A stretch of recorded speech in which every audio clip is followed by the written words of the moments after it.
You're listening to Biz-Souls, the business podcast with an edge, hosted by me, Rona Lewis, and Jeffrey Hansler.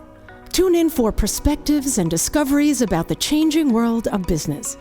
It's time to connect to the heart, soul, and humor of how business gets done. Hi, kids.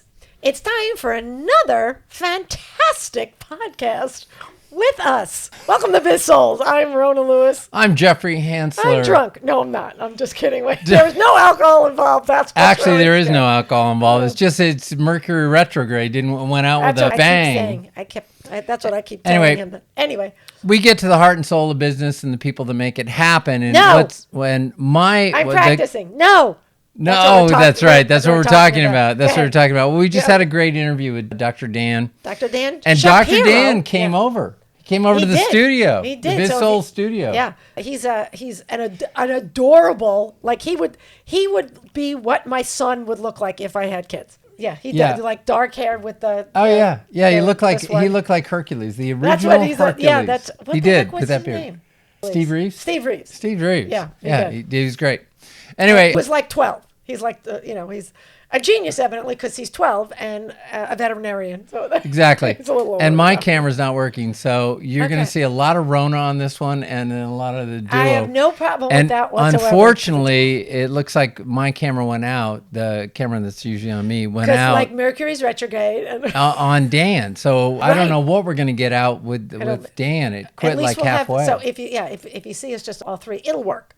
We'll make it work. He's the editing genius. Yeah, exactly. I wish. We digress. So now that we're in for 10 minutes, nobody has any idea what we're talking about. We're talking about no. Yeah, the power of saying no. And, I told Jeffrey, I said, I really want to talk about this.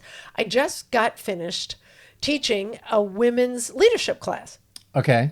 And one of the things. And you told him no. You weren't going to do it. I said, no, I'm not doing it. So you guys can wait here for 2 days and I'll be here when I'm here. The issue that a lot of women have, whether they are administrative assistants or on the C-level, though there are not that many people, not women in the C-level, they're afraid to say no because of a myriad of reasons. Fear of not being enough, not knowing what you're doing. There's a lot of reasons, especially if you're dealing with men. My experience with women has been totally different. They say no a lot. Oh, because I was going to say. They always say no. Oh, okay. Yeah, well. No. Need I say more? No, Jeffrey. No. Actually, I think they laugh first. Yes, actually they do. Now we're getting personal. So yeah, there's a fear that, behind being able to say no. Have you found that? So I talk about this I talk about this when we talk about these subjects.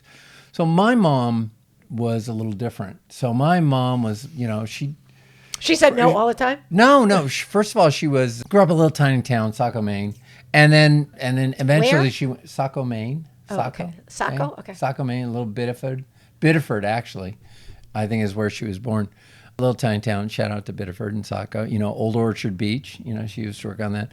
But she was very demure, and at the same time, she said yes to a lot of things. She was out for an adventure. I mean, she married my father, who was a European, so she kind of. I'm gonna close this. Yeah, she married my father, who was a European, and it was kind of like she was always looking for an adventure. So, and she became a Marine, and she said yes a lot. And she was very nervous. She was always a little apprehensive about it. She said yes a lot, though. Mm-hmm. So she had a huge impact on me. She learned how to drive later on. She went to school. She joined the Marines. She quit Ohio State because she was getting sexually harassed by one of the deans. We won't go into that. And that's when she should have said no. She did. She did say no, and good. she just didn't like the environment, so she left, joined the Marines to get out of there, and then she went back to school and got her degree later on. So she said yes a lot to things, and she was always about, Jeffrey, what do you want to do? And yes, and she would let me take chances on that. So I know the story's going a little long. Anyway, that was my experience on people saying. Yeah. And it's a little different because she was your mom, so she wanted to give you experiences in the world, and I think that's a great way of saying yes. I'm talking about in mostly women, and there are men who do this too, in the business world, saying no can be scary because you want to be seen as competent and a team player. Well, and the story was long. Anyway, I get into the point. She did Fuller Brush. Did she do Fuller? She did Avon. And she wasn't a salesperson. Okay. Point. She would say yes. She said yes to opportunities, and she would say yes to, and if people said, can you get this done? She would say yes. And if people asked her to do things, she would say yes. So what you're saying is she would say yes because she was afraid to say no. Sometimes, I mean, and I don't have kids, and I have a lot of friends who do, and with PTA and all the, they Girl Scouts, all those type of things. It's kind of frowned upon to say no, even if you're working. We need 50 cupcakes, we need a bunch of cookies, or whatever, and we need you to man this for a whole weekend. Women find it hard to say no to that. Well, and is it just women or is it people? I mean, is this a sexist thing? For me, or is it's I've seen more women than men, and I'm sure there are men out there who are afraid to say no. Have you seen? Yeah, because it's like if you're at work and you say no to your boss on doing something, you don't get promoted. Mm-hmm. You don't get, take the transfer. My dad took a transfer to the Raytheon. They offered to him. He took it. Yeah. And one of his comments later on is because he didn't like the experience he had on the East Coast for a couple of reasons. And I remember him saying, I couldn't say no to him. Yeah, well, I think it's a little different with parents and kids as opposed to being at work. Well, he didn't say no to me. He said no to, he said yes to his boss because he couldn't say no. He said if he had said no, he wouldn't have gotten the promotion. Okay, yes, and it's not about never saying yes. It's about knowing what your boundaries are, and I'm talking about being a people pleaser. And that can, it has its roots on wanting to be liked and wanting to be respected. And again, that team player. So you mean okay, to get really sexist on this, hey, hun, could you go get us coffee? Well, they should say no on that, right? Correct. On the other hand, yes, if you say yes too much, it can lead to overwhelm and burnout and decreased productivity. Sure. It's like multitasking. You're trying to do everything and you get nothing done. And sometimes saying yes to one thing means you're going to have to say no to other things. You only have so much bandwidth. And I think it's knowing what your boundaries are, what you're capable of. And I think there's a benefit to under promising and over performing, over delivering. So sometimes it's possible to say no and then come up afterward and say, you know what? I finished my other stuff. I do have time to say yes to this. All right. So we're talking about situations, and you think that women have a tougher time saying no to overwork. To just saying taking an overload. Yeah. If I also work with a bunch of administrative assistants who some of them work with more than one person, and there are other people at the organization who could do what they are asked to being done, and they happen to be incredibly capable. So it's great to be known as capable. And at the same time, you shouldn't be afraid to say, I would love to help you. And if you can wait till next week where I can get this done, I cannot get this done right now. If you want someone to do it right now, Karen can do it this afternoon. Yeah, but they're not as good as you. And you know what? That's a great compliment. Thank you for that. If you can wait till next week, great. Yeah, I kind of need this now. This is the best I can do. I can recommend her. I can look it over maybe when she's done. I don't have the time, sort of thing. So you're not talking about, so we're talking about support. Are we talking about support staff, or are we talking about executives? I'm saying it's at every level. Okay. So part of tying this back into my mom, the idea was, from my experience with her and her ability to say yes to things and try new things, I would say yes to things. So, I was never invited into the old boy network, and maybe I'm different. I don't know. I just never got invited in.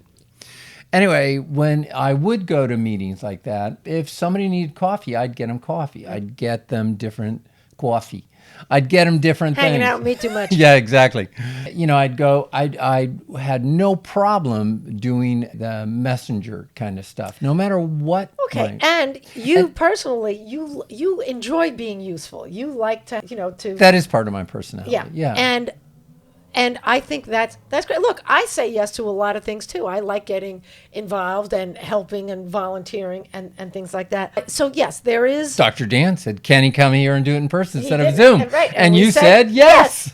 My point is knowing your boundaries, and I think there are boundaries for mental health and knowing what you're good at and where you will be stretched, and not saying yes out of fear. Okay. So is the inability to say no the symptom of the real problem? And the real problem is not having definitive boundaries. Yeah. Yeah. So it's not that they can't say no, it's they don't have boundaries. Right. And that fear of not being enough, losing your job, not showing that you're not, you're willing to do anything for the company, that should have its boundaries, because if you keep saying yes, you're going to get walked on. Right. So if I put on my doctor hat and I'm saying, so welcome to the session. And so... Thank you, Lawrence Welk. Boy, are we going back. We're doing Lawrence Welk on the couch with the psychiatrist. So is it a self-esteem issue, possibly? Do we have low self-esteem? I think that is absolutely part of it. So maybe not boundaries. Maybe boundaries are part of the issue, and maybe the crux, self-respect, and getting the respect of others. For one, I have seen a change in higher ups when an admin says, "I would love to do this for you, and thank you for the opportunity. I don't have time, and I love that you thought of me." These are things that I told them to say, and the guy's like, "Oh, okay, this is, you know what? I get it. It's great. You're doing a great job. I'll ask somebody else for this," because it's so they learn to say no. If sometimes they will say yes, and it's like, how am I going to do this? Right. And one woman I can't say no. I do not have a choice. And I said, look, I don't know.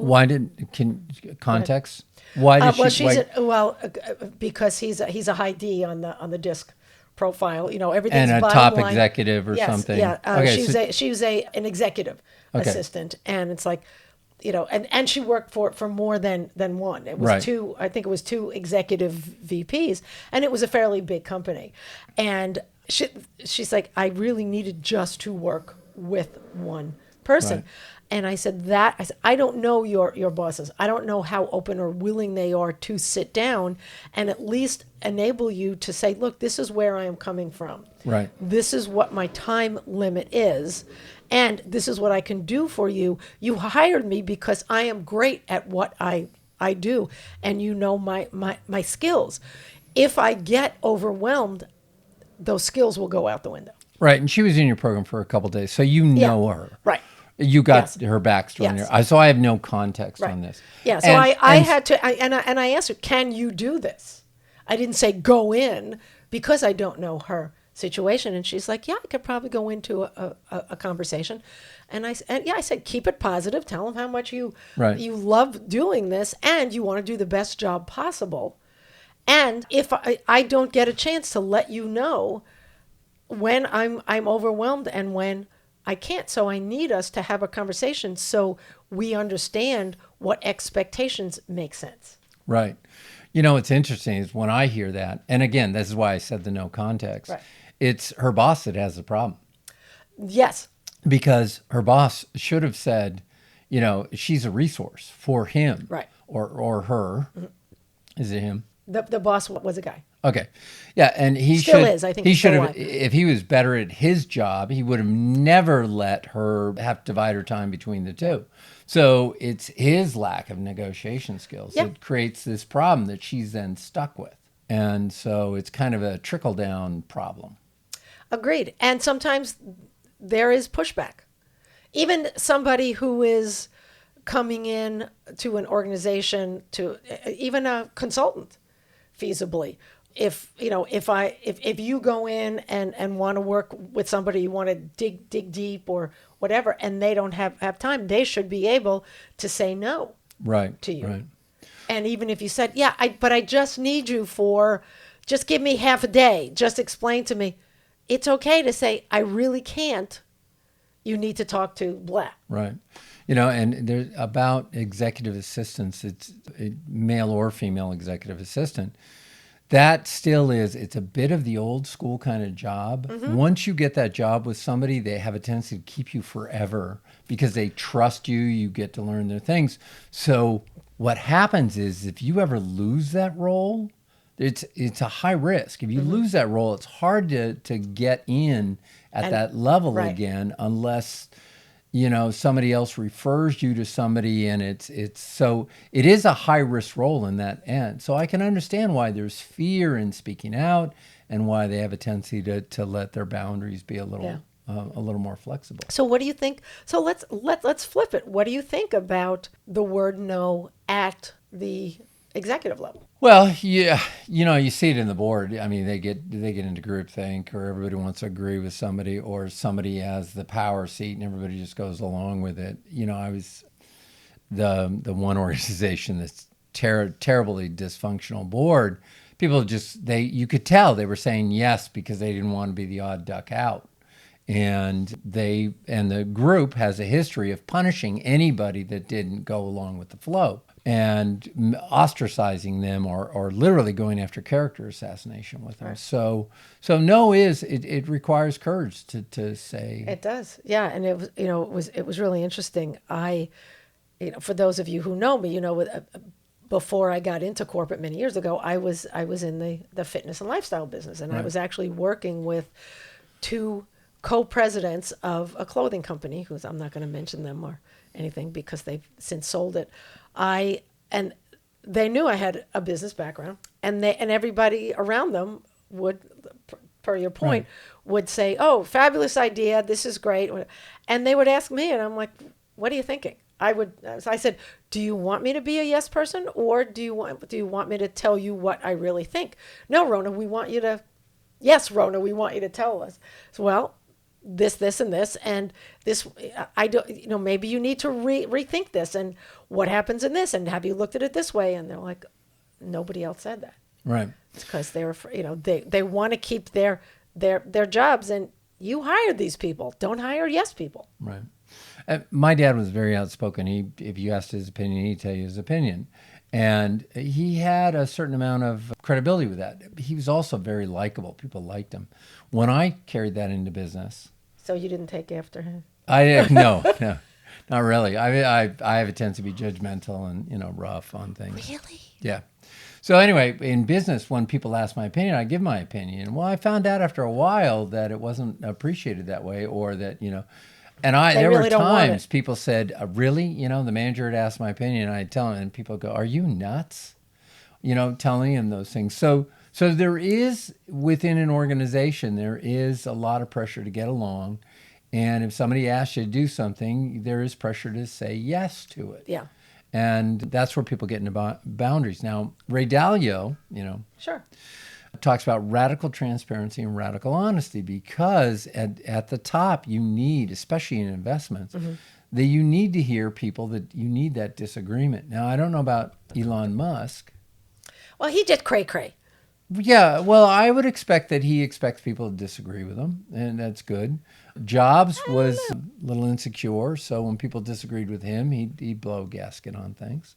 On the other hand, he would be very forceful. Like, he was very forceful. He wanted Google Glass for the iPhone, and people kept selling it, couldn't be done. He just kept looking until they could find an organization, Corning, which I guess they came up with Google Glass that could do that. Okay. Gorilla Glass. or something. We digress. No, anyway, look, you're talking about this, can you say no? And the original premise when you start off is this is it more difficult for women? I think it's more positional. Okay. So that if you are an executive assistant. And I believe more women are executive assistants than men. Probably. And I believe it is harder to say no. Mm-hmm. Devil Wears Prada. Could you say no to her? Yeah, that's a great example. And out of male or female, you couldn't say. Nobody could say no to her. Right. Really. Yeah, and she would ask the impossible. And I think that culture, hopefully that culture is going away, that people are looking for radical transparency and honesty. And you understand if you've got a powerful person with a clear vision of it's hard to keep up with them. Yeah.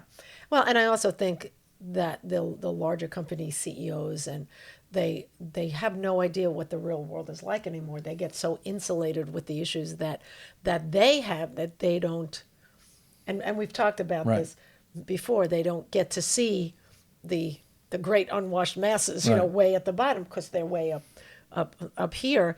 And I think they sometimes forget what it's like, or they forget when they were starting the business in their garage. Right.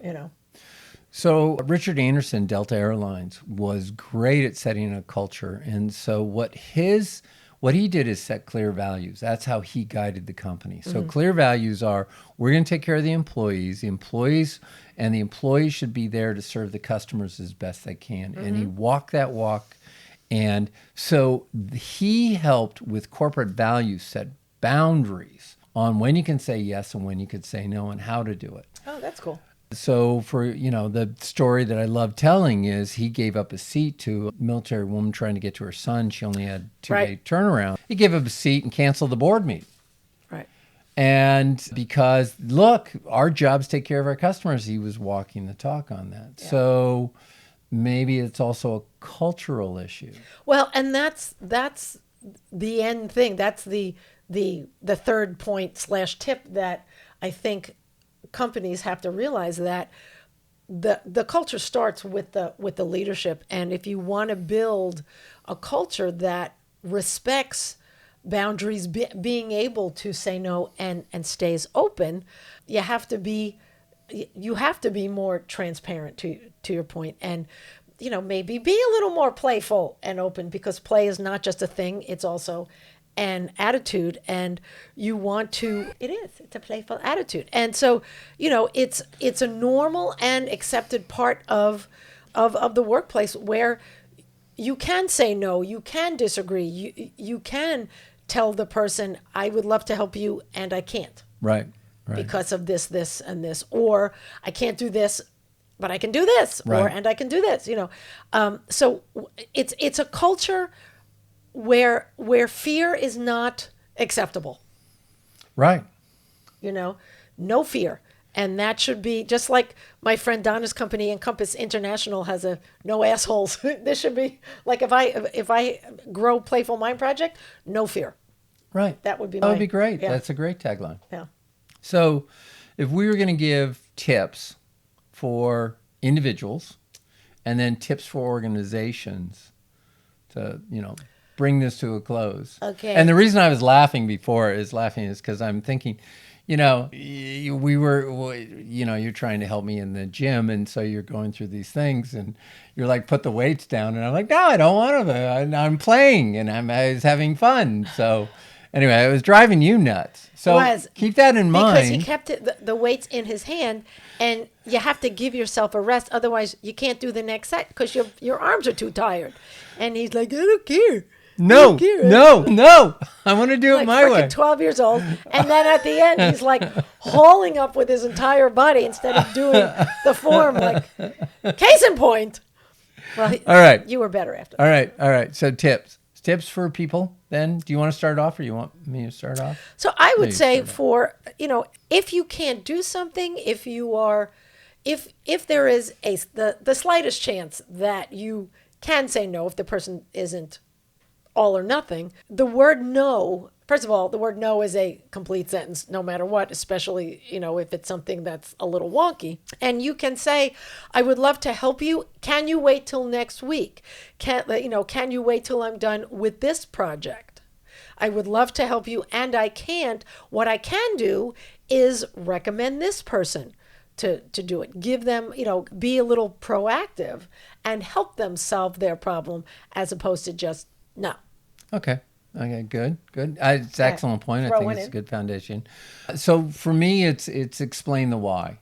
Okay. So if you tell them your reasoning for saying no, that's probably the best thing. Look, if I'm not going to be able to give my attention to it, like you've already talked about, I'm not going to be able to do a good job on this.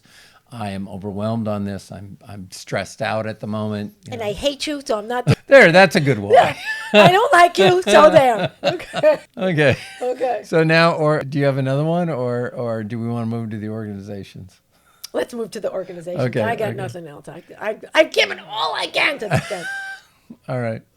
So for the organizations, I think Richard Anderson had it and Ray Dalio. Both of those were led on principles. Dalio with the radical transparency and radical honesty. Those were set the values on. They defined the environment to work in. And for Richard Anderson, we're going to take care of our employees, and our job is to do whatever we can to make the customer experience something special. And those values allowed people to work within the framework. It created the framework for people to say yes and no during that time. Yeah. Because obviously safety, on the airlines, although they came out with those funny safety videos. Right. So it's still safety. It was just funny. Whereas I think another organization, this is serious stuff. We have to be serious. And those playful, they got so much traction on that. Yeah. It was a lot of fun. Well, and that's, to your point, it's the upper management, I don't care age, color, gender, or non-binary, whatever, anyone can be open enough, or if you can, get your ego out of the way, because it's not your way or the highway.